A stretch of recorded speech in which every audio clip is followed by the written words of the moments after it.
The quarterback led his team on an 18-0 run to end the fourth quarter and force overtime against the Lions. The Cardinals would ultimately trade field goals and settle for a tie. But Cliff Kingsbury wasn't shocked by Murray's clutch performance. Kingsbury said Kyler wants the ball in his hands when the game is on the line, and that is something you just can't coach. We're now joined by Fox Sports NFL analyst Mark Schlereth, who was on the call for that one. You saw Kyler's debut up close and personal, so how impressed were you with the rookie QB? Well, here's what I was impressed with.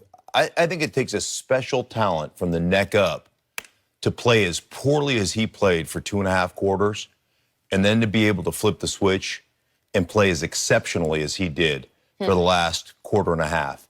And I will tell you, I don't have that in me. If I played poorly at the start of the game, I was pretty much going to play poorly throughout the game. Now, I'd fight, I would battle, I would turn it into an ugly affair, and I wasn't going to cost my team a football game, but it wasn't going to be pretty. I wouldn't grade out pretty. I mean, that kid flipped the switch. He was literally as bad as he could be for 2.5 quarters. Another guy that played at Denver, huh? Back in 2011? Yeah. Played like that? Yeah, I mean, I'm talking about a kid that was accurate in college, that was accurate in the preseason, that missed receivers, back shoulder fades, not to the sideline, but to the defender, to where his receivers are breaking it up. A slant to Larry Fitzgerald that threw it behind him, that was defended, that should have been a touchdown when they got down to the red zone off a turnover, off of a muffed punt. I mean, he was as bad as he could be, and then to flip the script, to flip the switch, and to be able to play that well, that is a special kid from the neck up. Now, you know, offensively, when you're talking air raid system and you're talking about the rhythmic nature of offensive football and you're out of rhythm, it's really hard to throw yourself back into rhythm. Like you and I, if we got out of a rhythm throwing the ball, you know what we did? We got into too tight solo, right? We got a fullback and a tailback. We started pounding you. We started getting you into heavy personnel. Then we got sharp on a linebacker. Boom. We complete a pass. And the next thing you know, okay, now we're back into Arizona. You can't do that here. Especially the Arizona Cardinals. So number one has got to be number one. You know what I mean? He's got to be exceptional. And he was in that fourth quarter, man. Ooh. Shannon? That wasn't over impressed. I wasn't. And Cliff Kingsbury, like, he wants the ball in his hand. I'm trying to find out, you know, and I've gone back and forth. Stig, you ever played with a quarterback? You heard him say, you know what, in the fourth quarter, I don't want the ball. Let's hand it off. I've seen a bunch of them didn't want it. Let's jump in the Wildcat. Stop it. Did he want the ball in the first 3 quarters? When he stunk it up, when he was 9 of 25, that's 36%. 70 yards, 2.8 yards per attempt, 0 touchdown and INT. And it wasn't, that's why it felt like a Morgan Detroit, because you know why? Because they had him on the ropes and they let him off the hook. They did. Because Matt Patricia and whomever calling that defense got lax. They got too lax and they let him catch rhythm. It's always the defense's fault. Hold on. Were they not playing in the first 3 quarters? I mean, I missed something. Because I was watching that game, I was like, whoa, what happened? Shannon, it was his rookie debut for a bad football team. Okay. Put 2 and 2 together, and you don't usually get 4 there. No, you weren't supposed to get a like tie. 5 interceptions. You got a tie. That's what you got. 2 and 2 equals. I'm with Mark, and I made this point yesterday to him. It is rare that a rookie quarterback in his debut could stink it up that badly and just suddenly say, no, I'm going to shake this off, and I'm going to rise above this, and I'm going to get back in rhythm because he is as clutch as they come. In college football, I watched every snap he played at the University of Oklahoma. Shannon, fourth quarters, he just took them over. Jenny went to several of them. Yes, I did. He was you see it, you feel it. Unflappable and invincible in fourth quarters. He just made play after play. Go put the tape in at West Virginia last year. I think it was on a Friday night. Big 12 football. Okay, but it's just like throw after throw where it's 3rd and 8, and I say, okay, this is over now, and he pulled it off again. And that's what he started doing against a real live pro football defense coached by Matt Patricia. You can say, oh, they played off, they did this. They couldn't stop him. They couldn't stop him. So all of a sudden, once he got rolling, because he's deadly accurate. He's not Tim Tebow. He's very different than Tim Tebow. He's got a big live arm, got a whip of an arm, and the release is just electric to me because it comes out of there, zing, zing. I think you have to ask yourself, with the offense, is it a sustainable form? I don't know. Offense? That's a whole nother issue. Right, Yeah.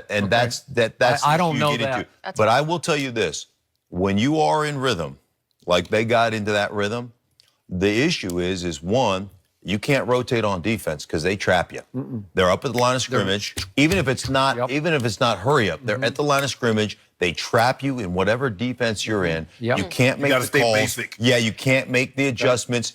And listen, right now, every team, Detroit and every other team defensively, they're not in shape because we don't allow them to get in shape anymore because nobody practices and nobody plays in the preseason games, right? So they got them on their heels in that fourth quarter, and those dudes were gassed. And they couldn't make a play. The one thing we do know, now I know the team that I played for 2 years, they might be known for a little offense, but they play defense. That purple and black up in Baltimore, they play defense. Yeah. They bust people in the mouth.